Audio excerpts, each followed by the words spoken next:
밥 위에 떡, 밥 먹는 배 다르고 떡 먹는 배 다르다는 속담이 있듯이 예로부터 떡은 우리 민족의 대표적인 별식이자 맛있는 음식의 대명사였음에 틀림이 없는 것 같습니다.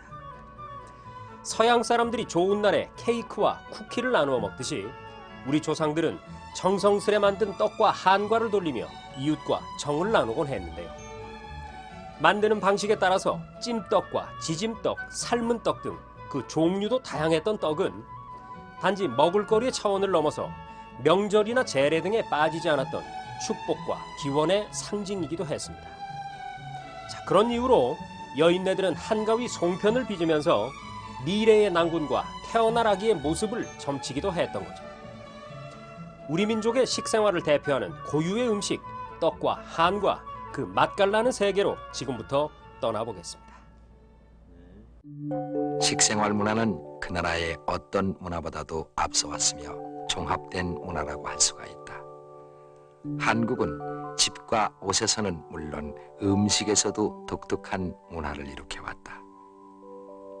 그러나 변화하는 세대와 함께 한국인의 옷차림과 입맛도 바뀌어져 왔다. 서구화되어가는 우리의 생활. 서구식 식품이 백화점, 슈퍼마켓에 자리를 가득 메우지만은 반면 점차적으로 우리의 것을 이어가며 다시 찾고자 하는 분위기가 고조되어 가고 있다.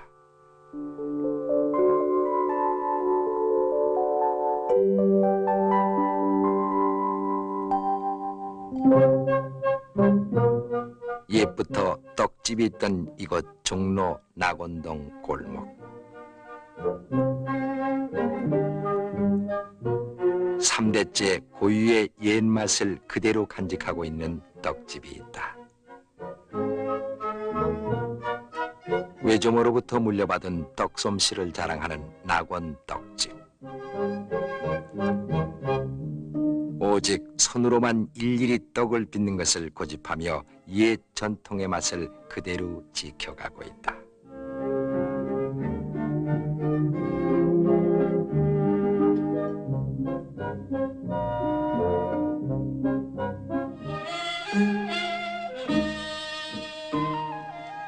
궁중에서는 요리를 만들어 임금께 바치면은 임금은 신하에게 하사도 했다고 한다.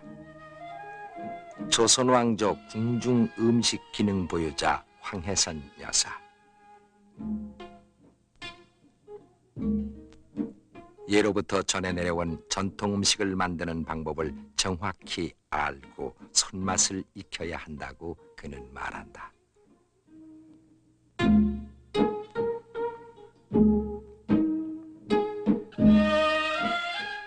혼인이나 회갑잔치 등 큰 상을 차릴 때 많이 쓰이는 꽃절편이다.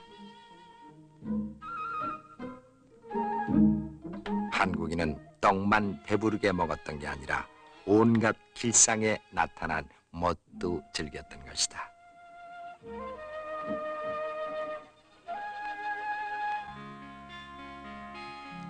서울 인왕산 기슭에 자리한 배움의 터 배화여자 전문대학.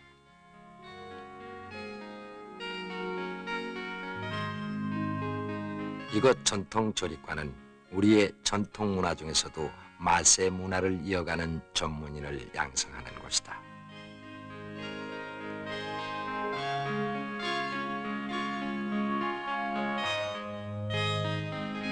지금 학생들은 돌상에 올릴 떡을 재래식 방법으로 만들고 있다.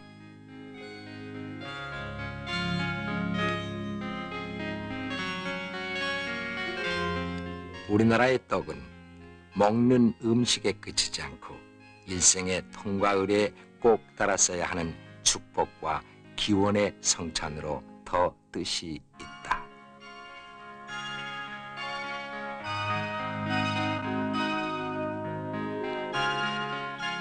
밀려드는 서구 문화 속에서 잊혀져가는 우리의 전통 문화를 지키고자 노력하는 내일의 어머니들은 2년간 갈고 닦은 솜씨를 선보이고자 5,000년 역사를 통해서 한민족과 희노애락을 같이 해온 떡을 만들어 전통 떡 전시회를 열었다.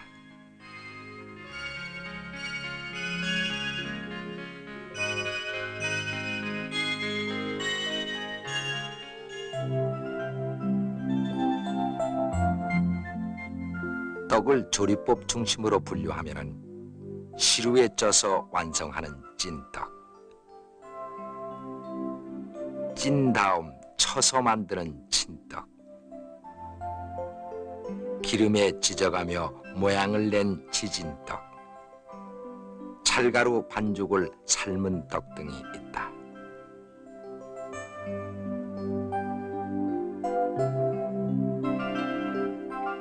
우리의 전통문화 가운데 가장 중요한 식생활 문화의 계승과 발전을 위한 노력을 보여주는 또 다른 행사가 열렸다. 서울 보건전문대학 전통조리과 학생들의 떡문화 큰 잔치이다. 이 전시회는 우리의 떡들을 체계화해서 보여주고 있다. 떡은 쌀과 잡곡을 이용한 단순한 별식이 아니라 하늘과 땅, 그리고 신명들께 감사를 드리는 제물로 바쳐졌다.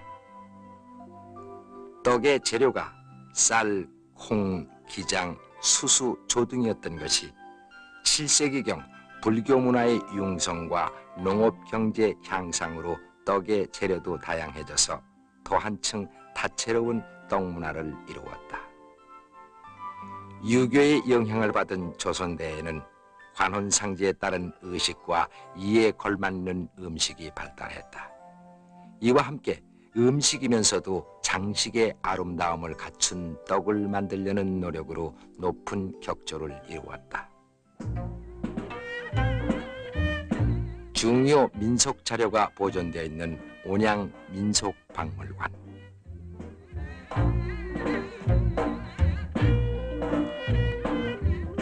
이 박물관에 소장된 떡을 만드는 기구들은 흔히 농가에 하나쯤은 있었던 농기구들이었지만은 지금은 민속박물관이 아니면은 거의 찾아볼 수가 없다. 일찍부터 발달된 농경문화로 추수의 감사와 신께 드리는 헌물에 떡이 쓰였다.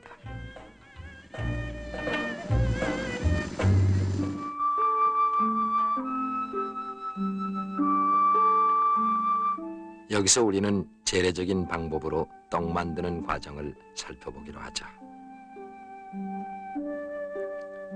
떡의 재료는 쌀이 그 주종을 이룬다. 여러 종류의 떡 중에서 일상에 가장 많이 이용되는 떡은 시루떡과 친떡이다. 시루떡은 증병이라고 해서 찹쌀로 친 차시루떡과 맵쌀로 찐 매시루떡이 있다. 여기에 소개되는 매시루떡은 맵쌀을 절구에 곱게 빻아서 만든 가루를 사용한다.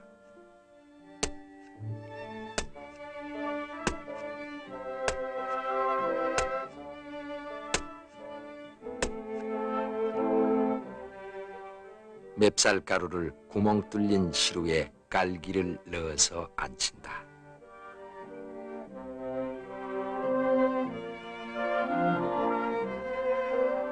솥 안에는 물을 적당히 넣고 끓이며 물이 끓는 동안 떡 안치기를 한다. 켜 없이 하는 설기나 버무리 방법이 있고 고무를 켜놓는 켜떡이 있다. 켜의 두께가 고루되도록 떡가루 분량을 나누어서 편편하게 하고 떡가루를 다 안친 다음에는 삶은 팥고물을 고루 뿌린다.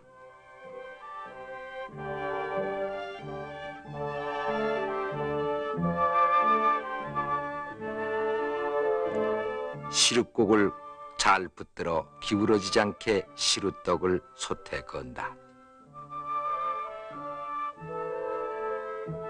손 밑에 불길이 고루 닿아서 김이 앞뒤로 퍼져 올라야 떡이 잘 쪄진다.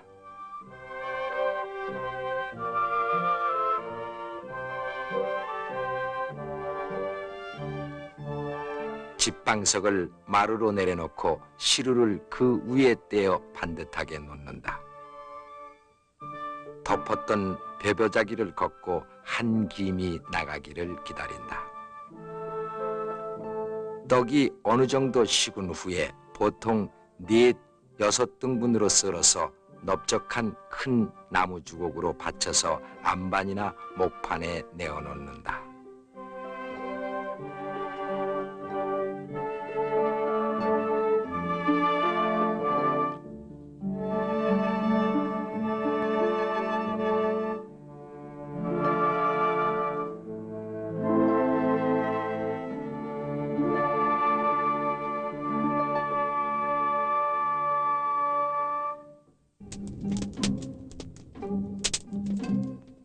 친떡은 나달을 그대로 또는 가루를 내어서 익힌 다음에 안반이나 절구해서 매우 쳐서 만든 떡이다.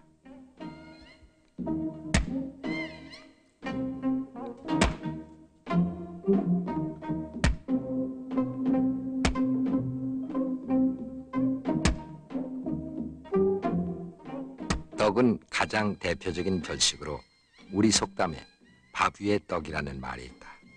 밥 먹는 배 다르고 떡 먹는 배 다르다고도 했다.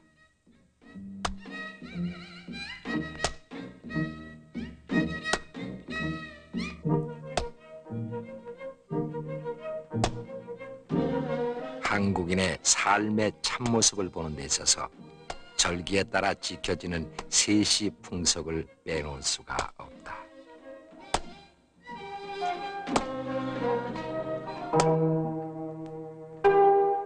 우리 민족이 예로부터 지금까지 지키고 있는 명절 행사는 농경 의례적인 것과 민족의 재전과 관계되는 것이 대부분이다. 명절이면은 온 가족이 한 곳에 모여서 오손도손 설빔을 마련하는 것이 한국인들의 큰 기쁨 중에 하나다. 빚어진 송편의 모양새를 놓고 처녀들은 미래의 낭군을, 임산부들은 장차 태어날 아기의 모습을 점쳤다고 한다.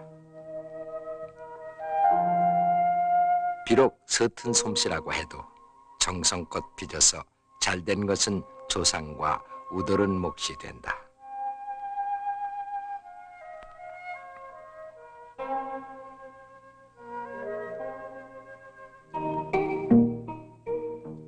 떡과 한과는 시식과 절식으로 사용됐으며 이웃과 나누어 먹는 정표로도 쓰였다. 떡과 함께 우리의 전통 음식 중에 하나인 한과, 그중 대표적인 강정을 만들어 본다. 불린 찹쌀을 곱게 찧어서 가루로 만든 다음에 쌀가루와 술 그리고 설탕과 물을 넣고 되직하게 반죽을 한 다음에 익힌다.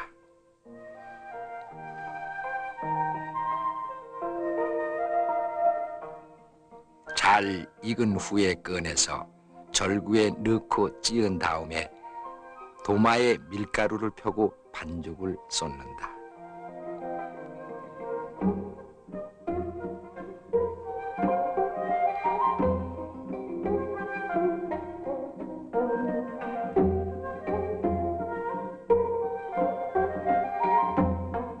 마른 강정을 먼저 참기름에 넣어서 잠깐 불린다.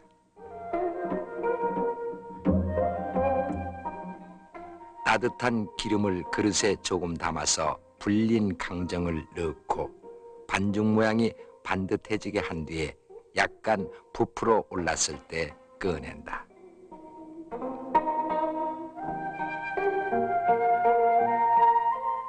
이것을 다시 끓는 기름에 넣어서 뒤적거리며 휘저어서 위로 떠오르면 건져서 기름을 빼낸다.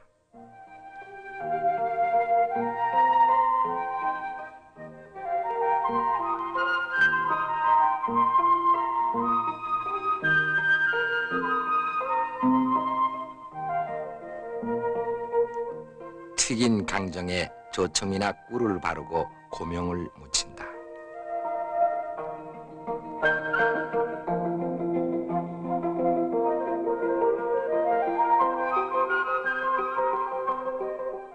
강정은 혼례식이 끝나면은 사돈집에 정표로서 보내는 귀중한 선물이기도 하다.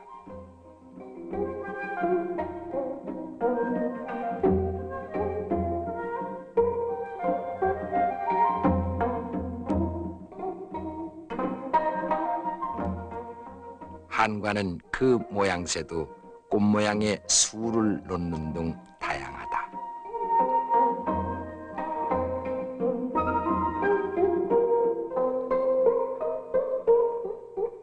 공장이 아닌 안방에 둘러앉아 만드는 한과 역시 수요를 다 채우지는 못하고 있다.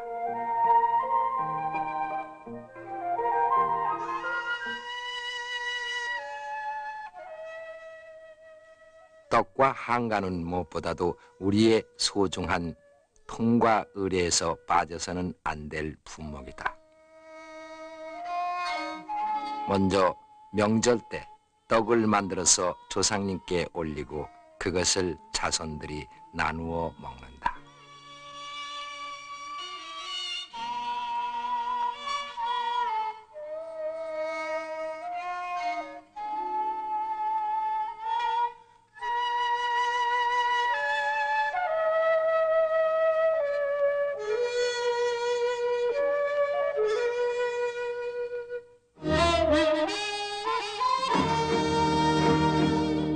떡은 어린아이가 세상에 태어나 백일과 돌, 생일 등을 맞고 혼인, 회갑에 이르기까지 일생을 거쳐서 함께한다.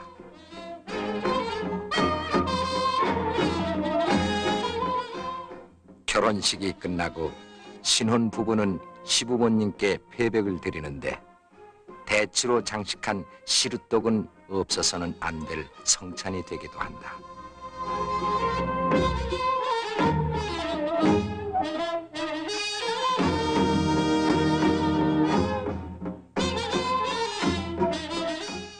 일생에 있어서 큰 잔치인 회갑년에는 가전편에 웃기를 얹어서 화려함을 더하게 하여 장수를 기원하면서 한층 연회 분위기의 격조를 높였다.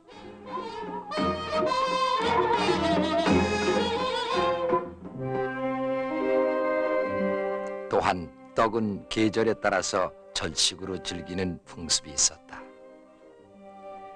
설날에는 흰떡을, 5월 단오에는 수리치떡을 해먹었다.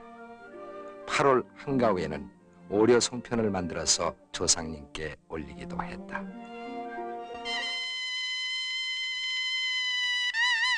서양의 목축 문화는 옛부터 신께 드리는 중요한 제물로 동물이 사용되었지만 농업이 위주인 동양 문화권에서는 신께 드리는 중요한 예물이 곡식과 떡이었다.